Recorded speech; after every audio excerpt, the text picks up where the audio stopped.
allons parler des initiatives sociétales du club. Dans ce cadre, nous avons lancé il y a 4 ans un programme qui s'appelle Citer une femme. Ce programme a vocation à accompagner des jeunes femmes qui sont en difficulté face à l'emploi, qui ont besoin d'être accompagnées pour les aider à retrouver le chemin de l'entreprise. C'est un programme qui est fort intéressant selon nous parce que d'abord il aide des jeunes personnes bien sûr, mais il associe des salariés du club qui s'impliquent à titre personnel, qui donnent de leur temps, mais également des partenaires du club, 23 au total, qui nous accompagnent financièrement un petit peu, mais surtout par une implication opérationnelle, une implication de leurs propres salariés dans ce programme Citer une femme. Au total, nous avons accompagné depuis 4 ans 80 femmes avec un taux de réussite important puisque sur la dernière promotion, 85% ont déjà retrouvé un emploi.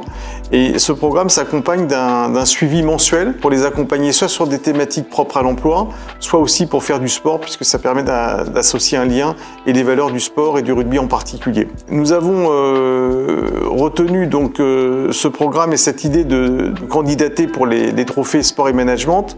Ça nous semble intéressant parce que c'est une façon donc de reconnaître l'implication des acteurs du sport dans l'univers du RSE et puis de favoriser finalement ces initiatives puisque ça les met en lumière et ça semble important puisque nous pensons que les clubs sportifs, le rugby en particulier, ont un rôle important au sein de la cité pour accompagner ces initiatives de solidarité. Je voudrais également souligner le partenariat que nous avons avec Pôle emploi, acteur très important de notre territoire et qui est complètement impliqué et qui est co-organisateur de ce programme Citer une femme. Je terminerai pour vous parler donc de la remise de ces trophées à l'Assemblée nationale. Je crois que c'est quelque chose qui est très, très intéressant, qui met en valeur et qui donne, je dirais, de la lumière sur ces opérations, sur ces trophées.